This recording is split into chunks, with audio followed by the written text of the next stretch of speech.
How the Grinch Stole Christmas by Dr. Seuss. Every Who down in Whoville liked Christmas a lot. But the Grinch, who lived just north of Whoville, did not. The Grinch hated Christmas, the whole Christmas season. Now, please don't ask why. No one quite knows the reason.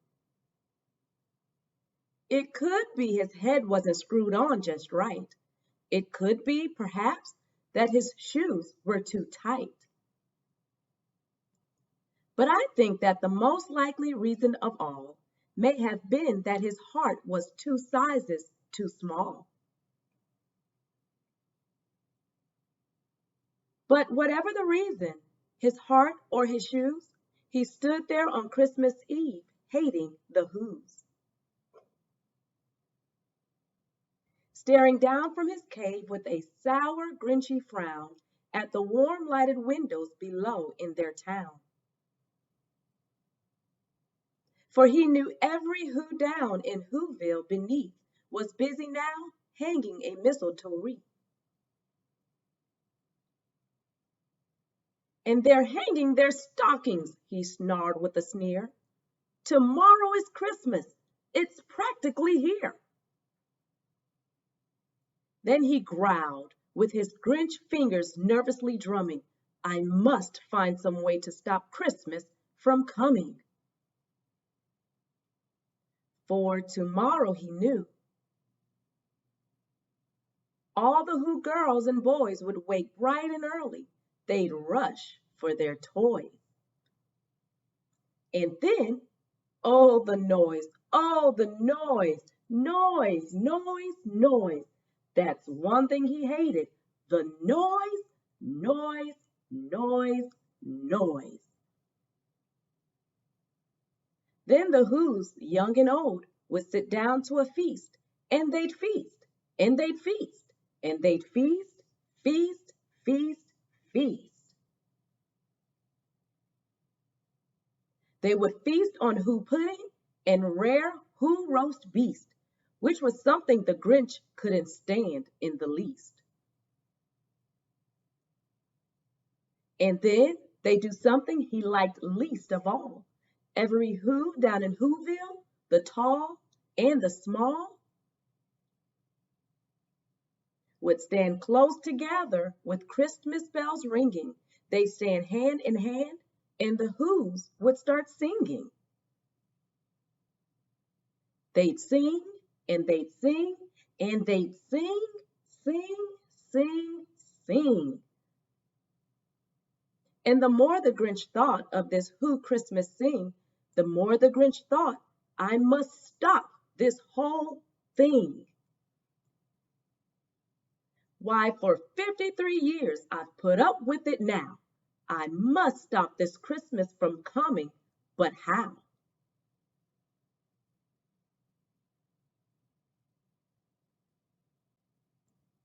Then he got an awful idea.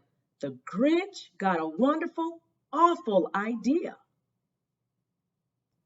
I know just what to do.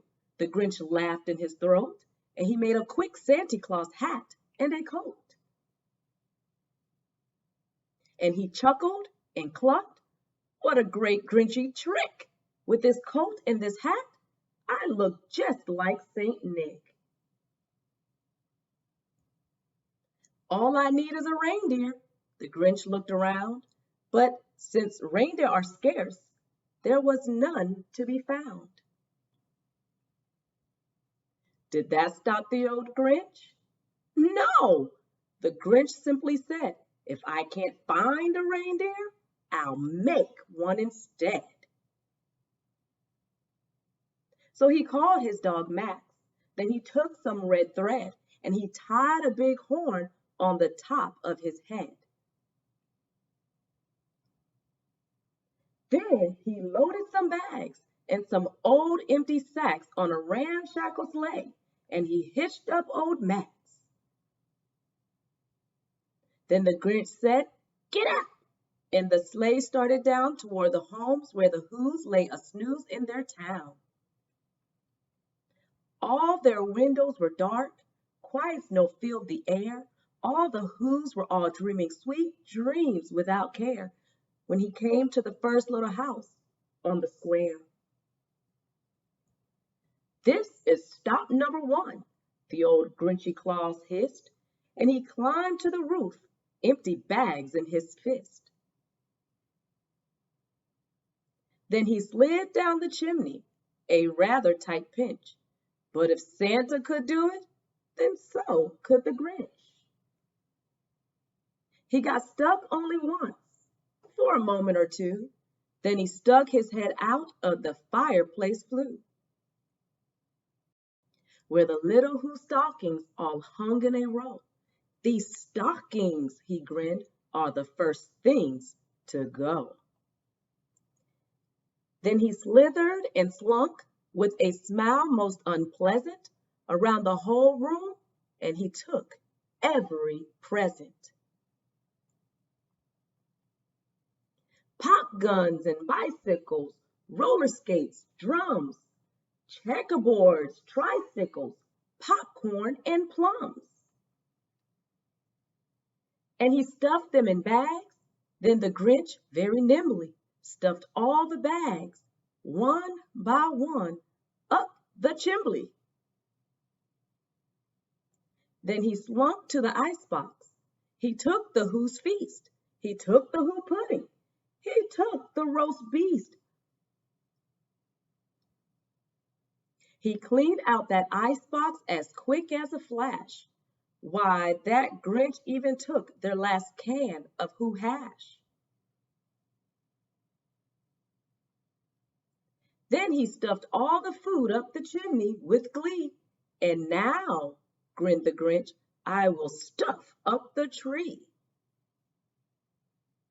And the Grinch grabbed the tree, and he started to shove when he heard a small sound like the coo of a dove.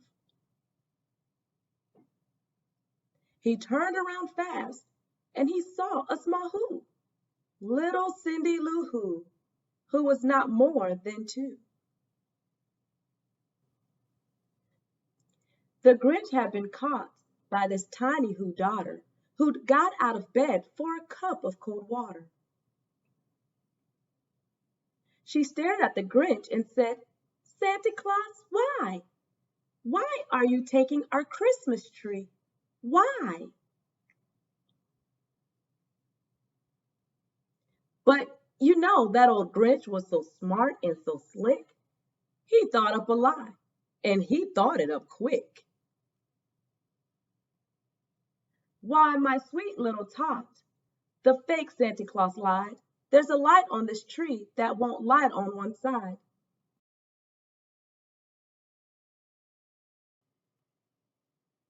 "So I'm taking it home to my workshop, my dear. I'll fix it up there, then I'll bring it back here." And his fib fooled the child. Then he patted her head, and he got her a drink, and he sent her to bed. And when Cindy Lou Who went to bed with her cup, he went to the chimney and stuffed the tree up. Then the last thing he took was the log for their fire. When he went up the chimney himself, the old liar. On their walls he left nothing but hooks and some wire. And the one speck of food that he left in the house was a crumb that was even too small for a mouse. Then he did the same thing to the other Who's houses, leaving crumbs much too small for the other Who's mouses. It was 1/4 past dawn, all the Who's still abed, all the Who's still a snooze, when he packed up his sled. Packed it up with their presents, the ribbons, the wrappings, the tags, and the tinsel, the trimmings, the trappings. 3,000 feet up the side of Mount Crumpet, he rode with his load to the tip top to dump it. "Pooh, pooh," to the Who's. He was Grinchiously humming. They're finding out now that no Christmas is coming. They're just waking up. I know just what they'll do. Their mouths will hang open a minute or two. Then the Who's down in Who-ville will all cry boo-hoo. That's a noise, grinned the Grinch, that I simply must hear. So he paused, and the Grinch put his hand to his ear. And he did hear a sound rising over the snow. It started in low, then it started to grow. But the sound wasn't sad. Why, this sound sounded merry. It couldn't be so, but it was merry, very. He stared down at Whoville. The Grinch popped his eyes, then he shook. What he saw was a shocking surprise. Every Who down in Whoville, the tall and the small, was singing without any presents at all. He hadn't stopped Christmas from coming. It came. Somehow or other, it came just the same.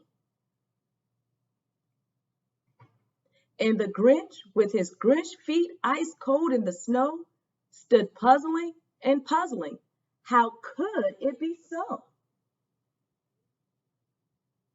It came without ribbons.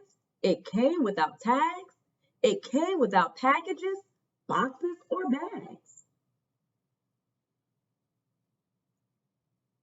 And he puzzled 3 hours till his puzzler was sore. Then the Grinch thought of something he hadn't before.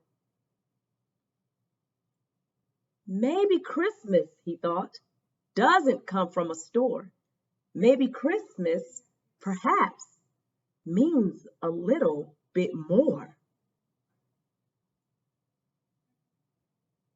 And what happened then? Well, in Whoville, they say that the Grinch's small heart grew 3 sizes that day. And the minute his heart didn't feel quite so tight, he whizzed with his load through the bright morning light. And he brought back the toys and the food for the feast. And he himself.